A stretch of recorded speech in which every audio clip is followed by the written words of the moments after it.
मेरा नाम कीर्ति है। मैं आज अपनी इस कहानी से उन सारी लड़कियों को ये मैसेज देना चाहती हूँ जो हमेशा प्यार में धोखा खाती हैं। वो ज़रूर मेरी ये कहानी सुने, क्योंकि हर लड़की को पता होना चाहिए कि अगर वो अपनी ज़िंदगी आज़ादी से गुजारना चाहती है तो किस हिसाब से गुजारे। और आज़ाद ख्याल रखने वाली लड़कियाँ हमेशा किसी ऐसे इंसान के चंगुल में फंस जाती हैं जिसके चंगुल से निकलना उनके लिए बहुत मुश्किल हो जाता है। जी हाँ, मैं अपने माता पिता की इकलौती और लाडली बेटी थी। मेरे माता पिता मुझसे बहुत प्यार करते थे। उन्होंने मेरे हर शौक़ को पूरा किया था, मगर मेरा एक शौक़ था जिसको वो पूरा नहीं करते थे। वो शौक़ ये था कि मेरे माता पिता ने कभी मुझे आज़ादी नहीं दी थी। मुझे हर तरह का कपड़ा पहनने की परमिशन दी जाती थी, मगर सिर्फ घर के अंदर। मैं अगर कहीं घूमने जाती थी तो सिर्फ अपनी फैमिली के साथ।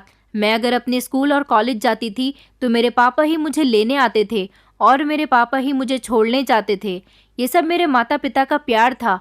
वो मेरा ख्याल रखना चाहते थे, मगर मैं कभी उनके इस प्यार को समझ नहीं पाई थी। बल्कि मुझे तो ऐसा लगता था जैसे मेरे माता पिता मुझे कभी आज़ादी नहीं देना चाहते और उनका ये प्यार भी सिर्फ दिखावा है। मेरे मम्मी पापा की जब शादी हुई थी तब मेरे दादा दादी जिंदा थे। मेरे पापा एक बहुत बड़े साइंटिस्ट थे। भगवान की कृपा से हम लोगों के पास सब कुछ था, कभी किसी चीज़ की कमी नहीं हुई थी। मेरी दादी पुराने ख्याल रखने वाली औरत थी, इसलिए जब मेरी मम्मी के पापा के साथ शादी हुई थी तो वो शादी के 3 महीने बाद ही मेरी मम्मी पर दबाव डालने लगी थी कि अभी तक उन्हें कोई खुशखबरी क्यों नहीं है। लेकिन ये सब कुछ किसी औरत के अपने हाथ में नहीं होता। फिर भी मेरी दादी को बस घर के अंदर बच्चे की किलकारी सुनने की बेचैनी हो रही थी। फिर हार कर मेरी मम्मी ने अपनी शादी के 5वें महीने में ही डॉक्टर का ट्रीटमेंट शुरू कर दिया था। डॉक्टर ने मेरी मम्मी को साफ साफ बता दिया था कि आपके अंदर कोई कमी नहीं है और ना ही आपके हस्बैंड में कोई कमी है, बस भगवान की तरफ से ही देर है। टेंशन न लें, जल्दी ही आप प्रेग्नेंट हो जाएंगी। लेकिन दादी ने मेरी मम्मी का दिमाग ख़राब करके रखा हुआ था, जिसकी वजह से मेरी मम्मी दिन रात प्रार्थना करती रहती थी कि उनके यहाँ बच्चा हो जाए, जिससे दादी मेरी मम्मी का पीछा छोड़ दें। दादी की कड़वी कड़वी बातें सुनते सुनते मेरी मम्मी की शादी के 2 साल गुजर गए थे। दादी कहती थी कि मैं अपने बेटे की शादी किसी दूसरी लड़की के साथ करवा दूंगी, तुम अभी तक मेरे बेटे को एक बच्चा तक नहीं दे सकी हो। मेरी मम्मी दादी की सारी बातों को खामोशी से बर्दाश्त करती थी, जबकि पापा भी दादी को समझाया करते थे कि भगवान की तरफ से ही देर है, जब भगवान चाहेगा तो हमारी गोद भर जाएगी। दादी इसी तरह से हंगामा करते करते एक दिन इस दुनिया को छोड़कर चली गईं और उनको अपने पोता पोती की शक्ल देखनी भी नसीब नहीं हुई। दादी के पीछे पीछे दादाजी भी चल बसे थे, क्योंकि दादी के मरने के बाद दादाजी बीमार रहने लगे थे और इस तरह घर में मेरे मम्मी पापा अकेले रह गए थे। मेरी मम्मी की ज़िंदगी अब कुछ सुकून से हुई थी, क्योंकि उन्हें बातें सुनाने वाली दादी इस दुनिया से जा चुकी थी। पर फिर उन लोगों की ज़िंदगी में सुकून के साथ साथ एक बहुत बड़ी खुशखबरी भी आ गई थी। ये खबर जब मेरी मम्मी ने पापा को सुनाई तो उन दोनों की ही ज़मीन पर पैर नहीं टिक रहे थे। घर में इतनी सारी खुशियां मनाई जा रही थी कि आसपास के लोग भी चौंक गए थे। ऐसा इसलिए था क्योंकि मैं इस दुनिया में आने वाली थी और मेरे मम्मी पापा धूमधाम से मेरे आने की तैयारियां कर रहे थे। मेरी दादी ने मेरी मम्मी के साथ बच्चा ना होने पर बहुत गलत बिहेव रखा था। शायद भगवान ने उनको इसलिए अपने पास जल्दी बुला लिया था, क्योंकि वो मेरी दादी को उनके पोता पोती की शक्ल दिखाना ही नहीं चाहते थे। मेरी मम्मी के पूरे 9 महीने बहुत सुकून के साथ गुजरे थे, क्योंकि मेरे पापा ने उनका बहुत बहुत ख्याल रखा था। वो दोनों ही बहुत खुश थे और अपने आने वाले बच्चों के बारे में सोच सोच कर नए नए सपने बुनने लगे थे। और फिर फाइनली मेरी मम्मी के 9 महीने पूरे होने के बाद मैंने इस दुनिया में कदम रखा था। मेरे पापा बहुत खुश हुए थे कि भगवान ने उन्हें एक प्यारी सी बेटी दी है। मैं पहली औलाद थी, इसलिए मेरे मम्मी पापा को इस बात से कोई प्रॉब्लम नहीं थी कि उनका बेटा हो या बेटी। वो दोनों को ही खुले दिल के साथ एक्सेप्ट करने के लिए पूरी तरह से तैयार थे। उन्हें तो बस अपना बच्चा चाहिए था। मुझे देख देख कर मेरे मम्मी पापा हमेशा मेरे फ्यूचर के सपने देखते रहते थे। आखिरकार मैं उनकी शादी के पूरे 3 साल बाद हुई थी। मैं बहुत प्यारी थी। मेरे मम्मी पापा ने मेरे पहले बर्थडे को भी खूब धूमधाम के साथ सेलिब्रेट किया था। फिर जैसे जैसे मैं बड़ी होती गई तो अपने मम्मी पापा को खूब नखरे दिखाती थी। मैं जानती थी कि मेरा हर नखरा, मेरी हर ख्वाहिश पूरी की जाती है। उन दोनों ने मेरी परवरिश इस तरह से की थी कि कभी मुझे खरोंच तक नहीं आने दी थी। फिर जब मैं बड़ी हुई और मेरे स्कूल में एडमिशन करवाया गया तो मेरे मम्मी पापा बहुत उदास हो गए थे। ऐसा इसलिए था क्योंकि वो अपने आप से ज़्यादा किसी दूसरे पर भरोसा नहीं कर सकते थे, क्योंकि वो अपनी बेटी को लेकर बहुत सीरियस थे। मेरे पापा ने शहर के सबसे बेस्ट स्कूल में मेरा एडमिशन करवाया था और वहाँ पर 2 गार्ड्स भी देख रेख के लिए रखे हुए थे। मेरे पापा गार्ड्स के साथ खुद मुझे स्कूल छोड़ने के लिए जाते थे और स्कूल की छुट्टी के टाइम पर खुद ही मुझे स्कूल से घर लेकर आते थे। मैं अगर किसी बच्चे के साथ खेलती थी तो वो मुझे किसी के साथ खेलने भी नहीं देते थे। उनका कहना था कि बेटा, आजकल किसी का कोई भरोसा नहीं है, तुम सिर्फ अपने घर में ही खेला करो। जब से मैं पैदा हुई थी, मेरे पापा ने घर की सिक्योरिटी पहले से कई गुना ज़्यादा बढ़ा दी थी। उस समय मैं छोटी थी, इसलिए सिक्योरिटी, कैद, आज़ादी ना मिलना, इन सारी चीज़ों का मतलब मैं नहीं जानती थी। फिर मैं बड़ी हुई और मेरा स्कूल कंप्लीट हो चुका था, इसलिए मेरा एडमिशन शहर के सबसे बेस्ट कॉलेज में करवाया गया था। मैं जिस कॉलेज में पढ़ती थी वहाँ पर सारे ही अमीर बच्चे पढ़ने के लिए आते थे, जिनके फादर बिजनेसमैन होते थे, डॉक्टर होते थे, या फिर पुलिस इंस्पेक्टर होते थे, या फिर एक्टर्स होते थे। स्कूल में भी मेरी किसी के साथ कोई फ्रेंडशिप नहीं थी, क्योंकि मेरे मम्मी पापा ने हमेशा मुझे यही समझाया था कि किसी से फालतू बातचीत करने की ज़रूरत नहीं है।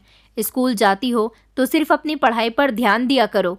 मैं भोली भाली मासूम सी लड़की थी, बाहर की दुनिया को ज़्यादा नहीं जानती थी, इसलिए मैं सिर्फ अपने स्कूल की पढ़ाई पर ही ध्यान दिया करती थी। मगर अब मैं कॉलेज में आ चुकी थी। कॉलेज की लाइफ स्कूल की लाइफ से बहुत अलग थी। मैं भले ही कॉलेज में भी किसी से बातचीत नहीं करती थी, लेकिन मैंने देखा था कि कॉलेज के लड़के लड़कियां ग्रुप बनाकर बैठ जाते थे और एक दूसरे के साथ खूब हंसी मजाक करते थे और बातें करते थे। एक मैं ही थी जिसकी दोस्ती भी सिर्फ बुक्स के साथ ही होती थी और जो बातचीत भी सिर्फ बुक्स के साथ ही किया करती थी। मुझे उन लोगों की लाइफ अपनी लाइफ से बहुत डिफरेंट लगती थी। मेरा मन करता था कि मैं भी इन लोगों की तरह फ्रेंड सर्कल बनाऊं और अपने फ्रेंड्स के साथ खूब हंसी मजाक करूं, अपनी लाइफ को एंजॉय करूं। मगर मैं ऐसा नहीं कर सकती थी, क्योंकि मैं जहां भी जाती थी मेरे गार्ड्स मेरे पीछे पीछे जाते थे। मेरे पापा ने जिस तरह से स्कूल वालों से गार्ड्स को साथ लाने की परमिशन ले ली थी, इसी तरह से कॉलेज वालों से भी परमिशन ली हुई थी, क्योंकि कॉलेज में भी जब मेरी क्लासेस होती थी तो गार्ड्स प्रोफेसर के दाएं बाएं खड़े हो जाते थे। कुछ प्रोफेसर्स की तो गार्ड से भी बहस हो जाती थी, क्योंकि कुछ प्रोफेसर्स को ये बात बर्दाश्त नहीं होती थी कि आखिर कॉलेज में गार्ड्स रखने की परमिशन क्यों दी हुई है। आखिर कॉलेज में हज़ारों के हिसाब से स्टूडेंट्स पढ़ते हैं, लेकिन मेरे पापा एक बहुत अमीर आदमी थे, पैसे की ताकत से कुछ भी करवा सकते थे। कॉलेज में क्लास के टाइम पर मुझे कुछ स्टूडेंट्स के सामने बहुत एम्बैरेस होना पड़ता था, क्योंकि कुछ स्टूडेंट मेरी मजाक उड़ाया करते थे। कुछ लड़कियां तो कहती थी कि ये लड़की बड़ी अजीब है, इसकी लाइफ तो गार्ड्स की नज़रों में रहकर ही गुजर रही है, ये वॉशरूम जाती होगी तब भी इसके साथ गार्ड साथ में ही जाते होंगे। ये कहकर वो लड़कियां खूब हंसा करती थीं। कई दिन हो गए थे इस नए कॉलेज में आने के बाद हर दिन मेरी कोई ना कोई किसी न किसी बात पर मजाक उड़ाया करता था। मैं इन सारी चीज़ों से तंग आ गई थी, इसलिए मैंने घर आकर अपने पापा को बोल दिया था कि मुझे गार्ड्स नहीं चाहिए। मेरे पापा कहते थे कि हमें तुम्हारी फिक्र रहती है, हम नहीं चाहते कि तुम्हें किसी तरह का कोई नुकसान पहुंचे, बस तुम्हारी सिक्योरिटी के लिए हमने गार्ड्स रखे हुए हैं। मैंने अपने पापा से कहा था, पापा, इन गार्ड्स की वजह से मेरे कॉलेज में बहुत मजाक बनती है। हालांकि जिस कॉलेज में मैं पढ़ने के लिए जाती हूँ वहाँ पर बहुत सारे अमीर लोगों के बच्चे आते हैं, किसी के साथ भी गार्ड्स नहीं होते, सिर्फ मेरे साथ ही होते हैं। मैं तो कॉलेज की एक ऐसी फेमस लड़की बन गई हूँ जिसके कॉलेज में कदम रखते ही लोग मजाक बनाना शुरू कर देते हैं कि आ गई कॉलेज की सेलिब्रिटी और उनके गार्ड्स। मुझे बहुत बुरा लगता है जब मुझे शर्मिंदा होते हुए कॉलेज के स्टूडेंट की मजाक का सामना करना पड़ता है। बस ये मेरी जिद है कि कल से कॉलेज मेरे साथ गार्ड्स नहीं जाएंगे, और अगर आप लोगों ने मेरी बात नहीं मानी तो मैं कॉलेज ही नहीं जाऊंगी। मेरे मम्मी पापा को लगता था कि ये जिद मेरी सिर्फ थोड़ी ही देर की है, लेकिन वो नहीं जानते थे कि मैंने ठान लिया था कि मेरे साथ कॉलेज में गार्ड्स नहीं जाएंगे। सारा दिन मैं अपने कमरे से बाहर नहीं निकली थी और न ही मैंने रात का खाना खाया था। जब मेरे मम्मी पापा मुझे मनाने के लिए मेरे रूम में आए तो उन लोगों ने मुझसे कहा था कि अपनी जिद ख़त्म कर दो, हम चाहते हैं कि हमारी बेटी हमेशा सुरक्षित रहे, हम सिर्फ गार्ड्स को इसीलिए तुम्हारे साथ भेजते हैं, मगर तुम हो कि अपनी जिद करके बैठ गई हो। लेकिन फिर जब भी मैंने किसी की बात नहीं मानी तो हार कर मेरे पापा को गार्ड्स की छुट्टी करनी पड़ गई थी। अगले दिन जब मैं अपने पापा के साथ कॉलेज गई थी तो अकेले ही मैंने कॉलेज के अंदर एंटर किया था। मुझे देखकर कॉलेज के काफ़ी सारे स्टूडेंट हैरान हुए थे, लेकिन मैं फिर भी अकेली ही रहती थी। अब मेरा मजाक बनना तो कम हो गया था। मेरा मन करता था कि मेरे भी फ्रेंड्स हों और मैं भी अपने दिल की हर बात अपने फ्रेंड से कर सकूं। मैं किसी भी तरह कॉलेज की लड़कियों से दोस्ती करना चाहती थी, लेकिन मेरे पापा ने मुझे सख्ती से मना किया हुआ था कि तुम्हें कॉलेज में ना किसी लड़की से ज़्यादा बात करनी है और लड़कों से तो बिल्कुल भी बात नहीं करनी है, बल्कि लड़कों से हमेशा दूरी बनाए रखना। एक दिन मेरे पापा के फ्रेंड के बेटे की शादी थी। हमें वहाँ पर शादी अटेंड करने के लिए जाना था। हम लोग तैयार होकर घर से शादी में जाने के लिए निकल गए थे। जब हम लोग वहाँ शादी में गए तो मैं अपनी मम्मी के साथ ही बैठी हुई थी, क्योंकि मैं हर जगह ज़्यादातर अपनी मम्मी के साथ ही जाया करती थी। मेरी मम्मी ही मुझे लोगों के बारे में बताया करती थी कि ये कौन कौन है। मैं किसी को भी ज़्यादा नहीं जानती थी, क्योंकि हमारे घर पर ना तो कोई ज़्यादा आता था और ना ही हम ही ज़्यादा किसी के घर पर जाते थे। हम लोग एक तरफ बैठे हुए थे जब मम्मी ने मुझसे कहा कि मैं अभी वॉशरूम होकर आती हूँ, तुम यहीं बैठो, यहाँ से हिलना नहीं। अपनी मम्मी की बात पर मैं उसी जगह पर बैठी रह गई थी जहाँ पर वो मुझे छोड़कर गई थी। मैंने नोटिस किया था कि शादी में एक लड़का था जो मुझे काफ़ी देर से लगातार देख रहा था। अब जब मेरी मम्मी मेरे पास से जा चुकी थी तो वो लड़का मुझे अकेला देखकर मुझसे बातचीत करने के लिए मेरे करीब आया था, जब अचानक गार्ड्स ने उसे मुझसे बात करते हुए देख लिया और जाकर मेरे पापा से शिकायत लगा दी। गार्ड्स मेरे साथ कॉलेज तो नहीं जा रहे थे, उसके अलावा हम लोग कहीं भी जाते थे तो वो अभी भी हमारे साथ ही थे। वो लड़का सिर्फ मेरे करीब आकर खड़ा ही हुआ था, उसने मुझसे कोई बात करी भी नहीं थी। मेरे पापा ने आते ही गार्ड्स को इशारा किया और गार्ड्स ने उसको गिरेबान से पकड़कर धक्के देना शुरू कर दिया। पता चला था कि वो लड़का दूल्हे का दोस्त है और अपने फ्रेंड की शादी अटेंड करने के लिए इस फंक्शन में आया हुआ है। गार्ड्स को लगा था कि वो लड़का मुझे छेड़ रहा है, मगर उसने तो मेरे करीब आने के बाद मुझसे कोई बात ही नहीं की थी। हालांकि वो मुझे देख रहा था, इसके अलावा उसने कुछ भी नहीं किया था। अच्छे खासे फंक्शन में काफ़ी हंगामा हो चुका था, क्योंकि गार्ड्स ने उस लड़की की अच्छी खासी इंसल्ट कर दी थी। वो लड़का खामोशी से वहाँ से चला गया था। मैं बार बार सबको समझाने की कोशिश कर रही थी कि उसने मेरे साथ कोई गलत हरकत नहीं की है, मगर किसी ने भी मेरी बात पर यकीन नहीं किया था। मम्मी वॉशरूम से वापस आई तो पापा ने उन्हें भी बहुत डांट लगाई थी और कहा था कि तुम्हें अपनी बेटी की परवाह नहीं है, तुम उसे अकेला छोड़कर कैसे जा सकती हो। तुम्हें पता है कि एक लड़का उसके करीब आ गया था, जिस बात पर मेरी मम्मी सबके सामने बहुत शर्मिंदा हुई थी और उन्होंने अपनी गलती एक्सेप्ट कर ली थी कि वो आगे से अपनी बेटी को कभी अकेला नहीं छोड़ेंगी। मुझे इस सब से बहुत गुस्सा आ चुका था और मैं बिना खाना खाए ही मम्मी पापा के साथ फंक्शन से घर वापस आ गई थी। मैंने घर आकर बहुत हंगामा किया था। न जाने हर जगह मुझ पर इतनी पहरे क्यों लगाए जाते हैं, मुझे फ्रीडम क्यों नहीं दिया जाता, मैं खुलकर सांस तक नहीं ले सकती। मैंने मम्मी पापा से कहा वो लड़का सिर्फ मेरे करीब आकर खड़ा हुआ था, उसने मेरे साथ कोई गलत हरकत नहीं की थी। पता नहीं आप लोगों ने उस बेचारे की इतनी इंसल्ट क्यों कर दी। आप लोग हर जगह मुझे शर्मिंदा करवाते हो, कभी कॉलेज में तो आज शादी में भी आप लोगों ने मुझे शर्मिंदा करने में कोई कसर नहीं छोड़ी है। ना तो आप लोग मुझे किसी से बात करने देते हो, ना कहीं आने जाने देते हो। आखिर आप लोग चाहते क्या हो। आज मुझे इतना गुस्सा आ रहा था कि मैंने अपने मम्मी पापा को एक बहुत बड़ी बात कह दी थी, जिसकी वजह से उन लोगों के दिल पर ठेस पहुंची थी। मैंने उनसे कहा था, अगर आप लोगों को अपनी बेटी से इतना ही डर लगता है तो फिर आप लोगों ने मुझे पैदा ही क्यों किया था, मुझे इस दुनिया में आने ही नहीं देते। फिर आप लोगों को घर में इतनी सिक्योरिटी लगाने की और अपनी बेटी पर इतने पहरे लगाने की भी ज़रूरत नहीं होती। ये कहकर मैं रोती हुई अपने कमरे में आ गई थी, जबकि मेरे मम्मी पापा मेरी आंखों में आंसू नहीं देख सकते थे। मैं बहुत रोई थी और मैंने ठान लिया था कि कल कॉलेज में जाकर मैं खुद ही कॉलेज की लड़कियों से बातचीत करना शुरू करूँगी और उनसे फ्रेंडशिप आगे बढ़ाऊँगी। लेकिन मुझे साथ ही साथ अपनी गलती पर पछतावा भी हो रहा था कि आज मैंने अपने मम्मी पापा के साथ अच्छी खासी बदतमीज़ी कर ली है। मुझे उनकी फीलिंग्स को हर्ट नहीं करना चाहिए था। सुबह जब मैं उठी और कॉलेज जाने के लिए तैयार होने लगी तो मैं अपने मम्मी पापा से नज़रें नहीं मिला पा रही थी, लेकिन वो फिर भी बहुत अच्छे थे और मेरी रात की गलती के लिए उन्होंने मुझे माफ़ कर दिया था। मैंने फिर भी उनसे माफ़ी मांगी थी तो उन्होंने कहा था कि हम तुम्हारे साथ जो कुछ भी करते हैं तुम्हारी भलाई के लिए ही करते हैं। आखिर तुम बहुत ही मन्नत मुरादों के बाद पैदा हुई थी और फिर तुम हमारी इकलौती बेटी हो। तुम्हारे बाद हमारा और कोई बच्चा नहीं हो सका। तुम जानती हो कि हम तुमसे कितना प्यार करते हैं, हमेशा हमें तुम्हारी फिक्र लगी रहती है। जब तुम हमारी आंखों के सामने होती हो तभी हमें सुकून मिलता है। बस यही वजह है कि हम तुम पर रोक टोक करते हैं। तुम बहुत मासूम हो कीर्ति, तुम नहीं जानती कि बाहर की दुनिया कितनी बुरी है। यहाँ अगर हम किसी से हंसकर बात कर लेते हैं तो लोग हमारी हंसी का फ़ायदा उठाने लगते हैं। बस हम तुम्हें दुनिया की बुरी नज़रों से बचाना चाहते हैं। मैंने अपने मम्मी पापा को सॉरी बोल दिया था और इस तरह से उन लोगों का आशीर्वाद लेकर पापा के साथ कॉलेज आ गई थी। कॉलेज में जब कुछ क्लासेस के बाद फ्री टाइम आया तो मैं अकेली बैठी हुई थी। तभी मेरे करीब एक लड़की आकर बैठ गई और कहने लगी कि तुम इतनी अकेले अकेले क्यों बैठी हो, क्या हुआ, तुम्हें किसी से बातचीत करना पसंद नहीं है? मैंने उसे कहा था नहीं नहीं, ऐसी कोई बात नहीं है, बस मैं हर किसी के साथ आसानी से एडजस्ट नहीं होती।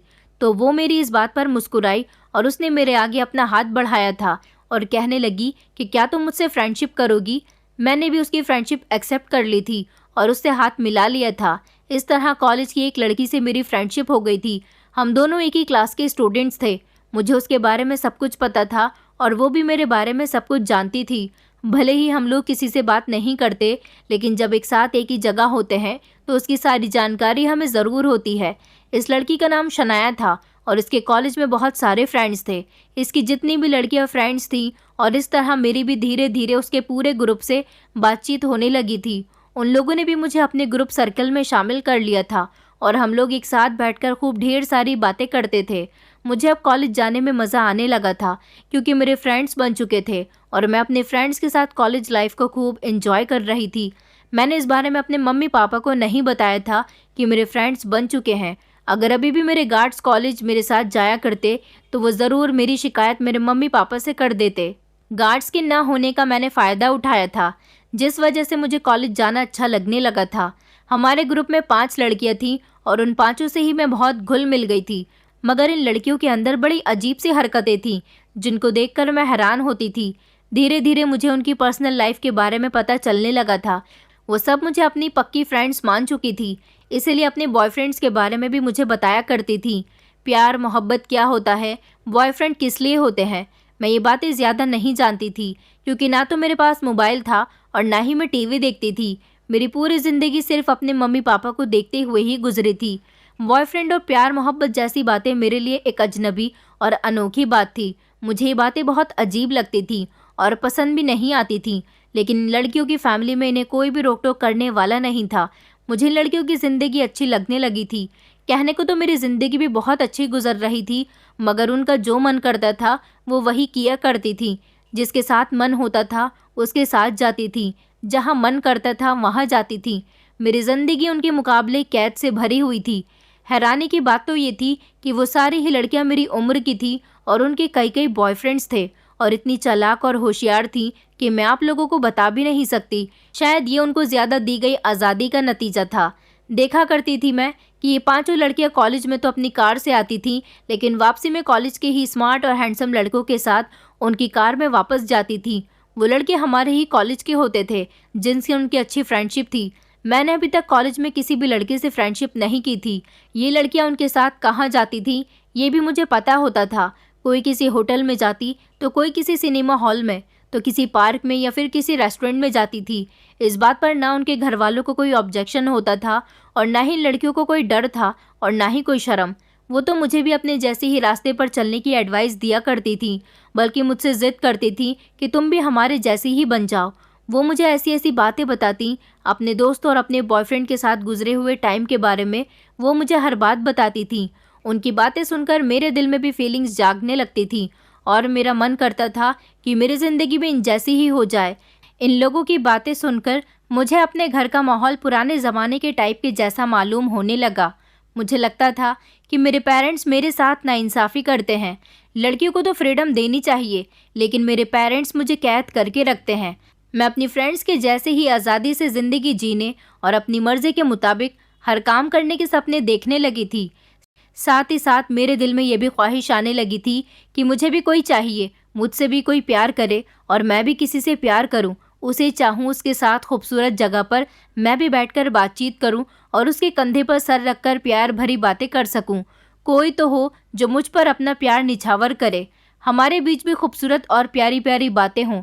मेरी ये डिमांड हर रोज़ अपनी फ्रेंड्स की बातें सुनकर बढ़ती चली जा रही थी। मैं बेताब हो रही थी और पढ़ाई से मेरा ध्यान हटता चला गया था।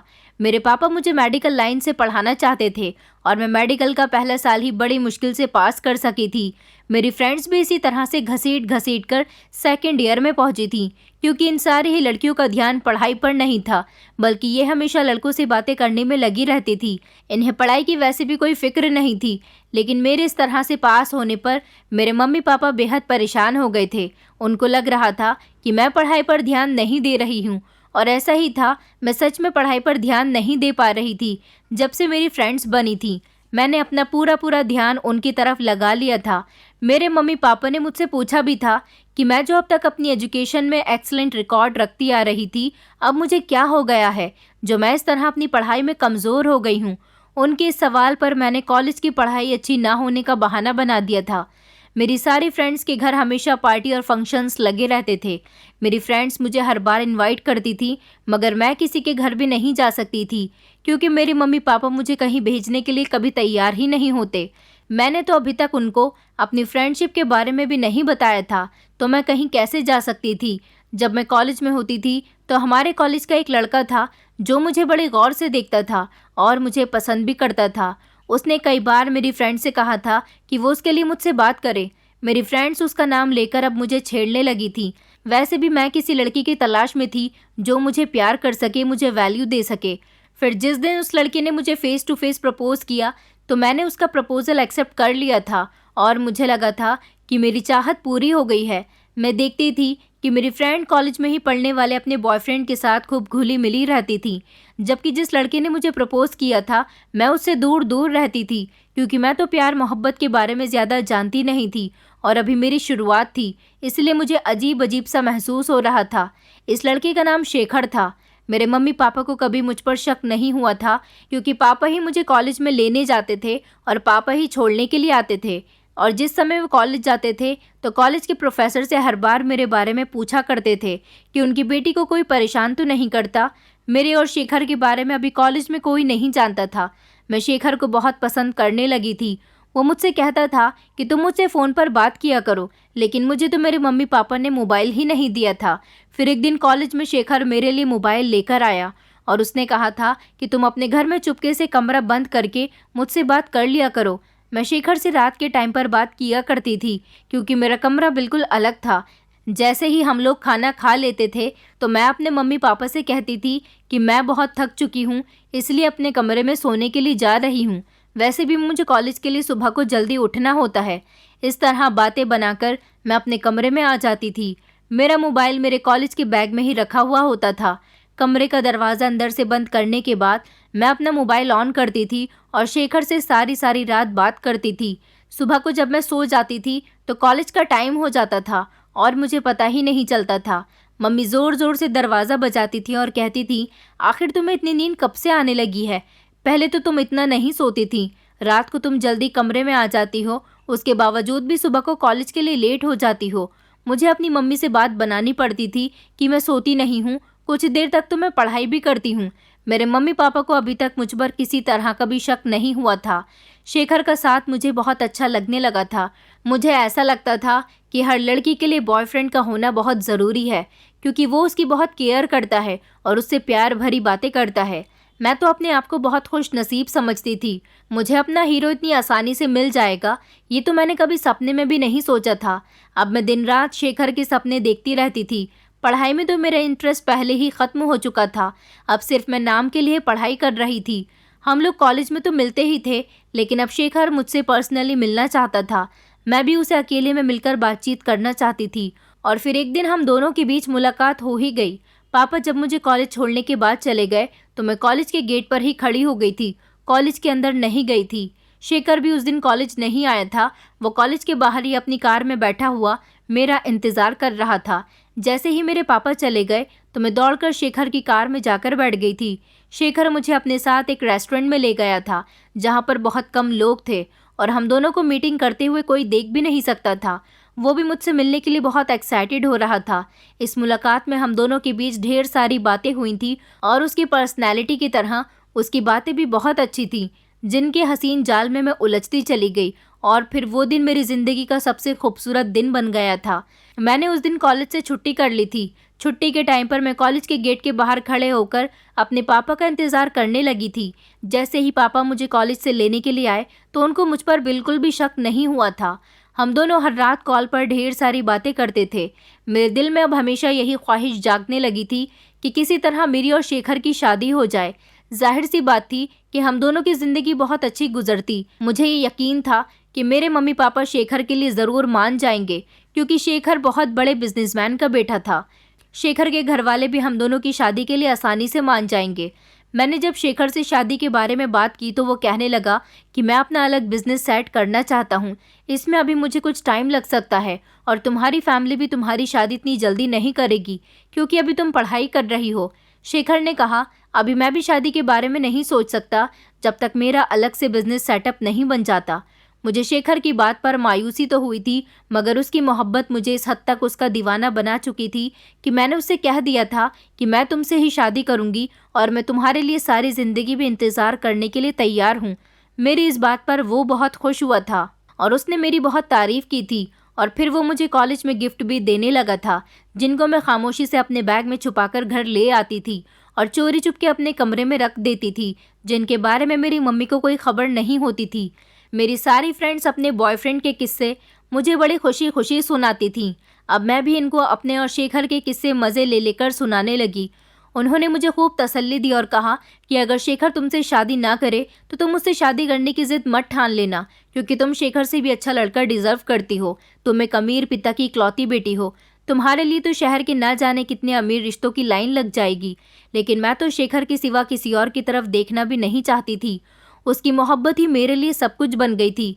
अब मेरी शेखर से मुलाकातें भी बढ़ गई थी। पहले की तरह ही मैं शेखर से मिलने लगी थी। हर हफ्ते कॉलेज की एक छुट्टी करने के बाद मैं शेखर से कभी पार्क में मिलने जाती तो कभी हम लोग कार में ही लॉन्ग ड्राइव करते रहते थे। शेखर ने मुझे बताया था कि उसके डैड ने हमारे ही शहर में एक बहुत खूबसूरत सा रिजॉर्ट बनाया है। शेखर मुझे अपने रिजॉर्ट में लेकर जाना चाहता है। उसने कहा कि अगर तुम मेरे रिजॉर्ट में पहला कदम रखोगी तो मुझे अच्छा लगेगा। शेखर ने कहा कि शादी के बाद हम अपने रिजॉर्ट में रहा करेंगे। मैंने भी सोच लिया था कि शेखर जब मुझसे इतना प्यार से कह रहा था तो क्यों ना मैं उसके रिजॉर्ट को चलकर एक बार देख लेती हूँ। न जाने मुझे क्या हो गया था, मैंने फ़ौरन ही उसको उसके रिजॉर्ट पर चलने के लिए हाँ कह दी थी। अभी तक तो हम पब्लिक प्लेस में ही मिलते रहे थे, लेकिन अब शेखर मुझे अपने अकेले रिजॉर्ट में लेकर जा रहा था, जो कि अभी तक पूरी तरह से खाली पड़ा हुआ था। उसमें कोई भी नहीं था। हम लोगों ने दिन डिसाइड कर लिया था और फिर जब सुबह के टाइम पर मेरे पापा मुझे कॉलेज छोड़ने के बाद वहाँ से जा चुके थे तो मैं शेखर के साथ उसकी कार में बैठकर जाने लगी थी। शेखर की कार काफ़ी दूर तक चलते हुए आ गई थी। ये एक सुनसान जंगल वाला इलाका था, जबकि शेखर ने कहा था कि उसके डैड ने शहर में ही रिजॉर्ट बनाया है, लेकिन हम लोग तो बहुत दूर आ चुके थे। मुझे ऐसा लग रहा था जैसे हमारा शहर तो पीछे रह गया है, हम किसी और जगह आ गए हैं। गाड़ी के साथ साथ शेखर की ज़बान भी लगातार चल रही थी। वो उस टाइम पर कुछ ऐसी बातें कर रहा था जो उस दिन से पहले उसने मुझसे कभी की ही नहीं थी। रोमांटिक टाइप की बातें जो मुझे बिल्कुल भी अच्छी नहीं लग रही थी। वो कह रहा था कि जब हम रिजॉर्ट में पहुंचेंगे तो कुछ रोमांटिक सीन क्रिएट करेंगे, जैसे हस्बैंड वाइफ करते हैं, ताकि रिजॉर्ट में जाने के बाद हमारे पल यादगार हो सकें। पहले तो मैं उसकी बातों को बहुत इंटरेस्ट लेकर सुनती रही, लेकिन जब उसकी बातें हद से आगे बढ़ने लगी तो मुझे उसकी बातें बुरी लगने लगी थी। काफ़ी देर तक सुनसान सड़क खत्म होने के बाद जब कार एक भीड़ भाड़ वाली जगह पर आ गई, जहां पर बड़ी बड़ी बिल्डिंग्स बनी हुई थी, अलग अलग सड़कों पर से गुजरते हुए शेखर ने एक मेडिकल स्टोर के सामने कार रोक दी और ये कहकर कार से उतर गया कि उसे मेडिकल स्टोर से कुछ ज़रूरी सामान खरीदना है। मैंने उसे मेडिकल स्टोर की तरफ जाते हुए देखा। इसके साथ ही ना जाने कैसे एक अनजान सा डर मुझे महसूस होने लगा था। मुझे एहसास होने लगा कि मेरे साथ कुछ अच्छा नहीं होने जा रहा। मैं ज़रूर किसी मुसीबत में फंसने वाली हूँ, ऐसी मुसीबत जो मेरी ज़िंदगी को हमेशा के लिए तबाह कर देगी। मुझे वहाँ से फ़ौरन भाग जाना चाहिए, क्योंकि मुझे बिल्कुल भी अच्छी फीलिंग्स नहीं आ रही थी। मुझे ऐसा लग रहा था मुझे शेखर से अपनी जान छुड़ा लेनी चाहिए। वो एक अनजान इंसान था और मुझे उसके साथ इस तरह से अकेली जगह पर नहीं जाना चाहिए। मेरी फ्रेंड्स हमेशा मुझे अपने बॉयफ्रेंड के रोमांटिक किस्से सुनाया करती थी। उन्होंने मेरे दिमाग में भी खतरे की घंटी बजाना शुरू कर दी थी। मैं समझ गई थी कि शेखर मुझे किस लिए खाली पड़े हुए रिजॉर्ट में लेकर जाना चाहता था, और मुझे याद भी आ रहा था कि क्यों मेरे मम्मी पापा मुझे लोगों से मिलने नहीं देते। मुझे ये बात भी याद आ गई थी, जब उस दिन एक लड़का मेरे करीब आया था तो मेरे पापा ने गार्ड से उसकी इंसल्ट करवाई थी। हालांकि वो सिर्फ मेरे करीब आया था, लेकिन मेरे पापा को उस पर बहुत गुस्सा आ गया था। मैं शेखर से वैसे तो कई बार मिल चुकी थी, लेकिन हमेशा मैं उसे पब्लिक प्लेस में मिलती रही थी, इसलिए मुझे उससे डर महसूस नहीं हुआ था। लेकिन आज वो मुझे अकेले में और बंद घर में लेकर जा रहा था। इसके बारे में सोच सोच कर ही मुझे अब डर लग रहा था। मैं समझ गई थी कि वो मुझे वहाँ पर क्यों लेकर जा रहा था। मुझे अब अपनी इज्जत ख़राब होने से बचानी थी। मैंने मेडिकल की तरफ देखा तो शेखर अपना सामान खरीदने में बिजी था। उसका ध्यान मेरी तरफ नहीं था। टाइम वेस्ट करने का मेरे पास कोई मौका नहीं था, इसलिए मैं खामोशी के साथ कार का दरवाज़ा खोलकर बाहर निकल आई। मैं जैसे ही कार से निकली थी तो भगवान की कृपा से मेरे आगे ही एक ऑटो आकर रुक गई थी। मैं फ़ौरन ही उसमें बैठ गई और ड्राइवर को अपना पता बताते हुए उसे ऑटो चलाने के लिए कहा। मैं बार बार ऑटो से झांककर शेखर को देख रही थी, जो अभी भी मेडिकल स्टोर पर सामान लेने में बिजी था। उस समय मेरा दिल बुरी तरह से धड़क रहा था। मैं बहुत डर रही थी और मुझे रोना आ रहा था। उस समय मुझे अपनी मम्मी पापा और उनकी दी गई हमेशा की एडवाइस भी बहुत याद आ रही थी। मैं बार बार पीछे देख रही थी कि कहीं मेरे पीछे पीछे शेखर तो नहीं आ रहा, उसने मुझे भागते हुए तो नहीं देख लिया। मगर सब कुछ ठीक रहा और मैं आसानी से अपने घर पहुंच गई। मैं जैसे ही घर पहुंची तो मेरी मम्मी मुझे देखकर बहुत परेशान हो गई थी। सिक्योरिटी गार्ड ने उनको बता दिया था कि मैं ऑटो में बैठकर घर आई हूँ। सिक्योरिटी गार्ड ने ऑटो वाले को भी पैसे दे दिए थे। मैं घर आते ही अपनी मम्मी के गले लगकर फूट फूट कर रोने लगी थी। मेरी मम्मी परेशान हो गई और पूछने लगी कि तुम कॉलेज से अकेले क्यों आई हो और ऑटो में बैठकर आने का क्या मतलब है। तो मैंने मम्मी को कुछ नहीं बताया और सिर्फ इतना ही कहा कि मेरी तबीयत ठीक नहीं थी, इसलिए मैं कॉलेज से छुट्टी लेकर घर आ गई। मेरी मम्मी ने घबराकर जल्दी से पापा को कॉल कर दी थी। आधे घंटे में पापा भी घर पहुंच गए थे और बार बार दोनों ही मुझसे पूछे जा रहे थे कि तुम्हें क्या हुआ है, इतना क्यों रो रही हो। पापा ने डॉक्टर को भी घर बुला लिया था। इस डर की वजह से मुझे बुखार हो गया था। डॉक्टर ने दवाई दे दी थी। मैं सो गई थी। अगले दिन जब मैं सोकर उठी तो मेरी तबीयत नॉर्मल थी और मैं शेखर वाले डर से भी बाहर आ चुकी थी। मेरी मम्मी पापा मेरे लिए बहुत परेशान थे, इसलिए मैंने उनको बताया था कि मेरी तबीयत ठीक नहीं थी। मैं इस वजह से रो रही थी और इसी वजह से परेशान थी। कॉलेज में मुझे अजीब अजीब सी फीलिंग्स आ रही थी, इसलिए मैं कॉलेज से ऑटो करके घर आ गई। मेरे मम्मी पापा ने कहा कि तुम हमें कॉल कर देती तो तुम्हें इतना परेशान नहीं होना पड़ता बेटा। उस दिन जैसे तैसे मेरी इज्जत बच चुकी थी और मैं अपने घर वालों के सामने सही सलामत थी। मैंने अपने मम्मी पापा से कहा था कि मुझे कॉलेज नहीं जाना, मैं अब कॉलेज में पढ़ाई नहीं करना चाहती, क्योंकि पढ़ाई की ज़्यादा डिप्रेशन की वजह से मेरी तबीयत ख़राब रहने लगी है। मैंने बस जितना पढ़ लिया है मेरे लिए उतना ही काफ़ी है। मेरे मम्मी पापा मेरी इस बात को मान गए थे। मैंने शेखर का मोबाइल तोड़कर घर के पीछे की तरफ फेंक दिया था और उसने जितने भी गिफ्ट्स दिए थे मेरे पास थे, वो सब मैंने मोबाइल के साथ साथ ही फेंक दिए थे। उस दिन के बाद मैं कभी कॉलेज नहीं गई और घर में ही अपनी मम्मी के साथ उनकी आंखों के सामने रही। भगवान की कृपा थी कि मेरी सारी फ्रेंड्स और शेखर ने मुझसे कभी भी कांटेक्ट करने की कोशिश नहीं की, क्योंकि मम्मी पापा के डर की वजह से मैंने अपनी फ्रेंड्स को अपनी कोई डिटेल्स नहीं दी थी और न ही मैं चाहती थी कि उनमें से कोई मेरे घर पर आए। इस तरह मैं शेखर के घिनौने खेल की चपेट में आने से बच चुकी थी और मुझे तब समझ आई थी कि माता पिता अपनी बेटियों पर जितनी रोक टोक करते हैं वो बिल्कुल ठीक करते हैं। हम लड़कियां चालाक लड़कों की बातों में आसानी से आ जाती हैं और भूल जाती हैं कि हमारे माता पिता ने हमें सारी ज़िंदगी कितनी मेहनत से पाल पोस कर बड़ा किया है। हम लड़कों की मोहब्बत के आगे अपने माता पिता की इतने सालों की मोहब्बत को भूल जाते हैं। मुझे तो उस समय अकल आ गई थी और मैं मौके से फ़रार हो गई थी। मगर मैं आप लोगों से रिक्वेस्ट करती हूँ कि आप लोग कभी भी ऐसे लड़कों की बातों का शिकार ना हो और जितना हो सके अपने पेरेंट्स की बातों का कहना माने। आपके पेरेंट्स अगर आपको किसी से बातचीत करने की या किसी से मिलने की आज़ादी नहीं देते तो वो बिल्कुल ठीक करते हैं, क्योंकि उन्हें आपकी परवाह है। मैं अब अपने पेरेंट्स के हर कहने को मानती हूँ और अब मेरा रिश्ता लग चुका है। जल्दी ही मेरी शादी भी हो जाएगी। शेखर का ख्याल मेरे दिल से जल्दी इसीलिए निकल गया था क्योंकि सच्ची मोहब्बत करने वाले लोग कभी भी अपनी मोहब्बत की इज्जत के साथ खिलवाड़ नहीं करते। अगर शेखर मुझसे प्यार करता होता तो ये पता करने की कोशिश करता कि मैं कहाँ चली गई हूँ। मेरे घर रिश्ता भी भेज सकता था, क्योंकि इस बात को गुजरे पिछले 5 साल हो चुके हैं। मेरी मुलाकात कभी दोबारा शेखर से नहीं हुई। भगवान की कृपा से अब मेरी शादी एक अच्छे परिवार में होने जा रही है, जिसकी वजह से मेरे माँ बाप भी बहुत बेफिक्र हैं और आज मैं भी खुश हूँ कि मैंने अपने मम्मी पापा का कहना मानकर अच्छाई का काम किया है। दोस्तों, उम्मीद करती हूँ आपको हमारी कहानी पसंद आई होगी। कहानी पसंद आई है तो वीडियो को लाइक करें, चैनल पर नए हैं तो चैनल को सब्सक्राइब करें और हाँ, नोटिफिकेशन बेल को ज़रूर दबाएं ताकि अगली अपडेट सबसे पहले आपको मिले।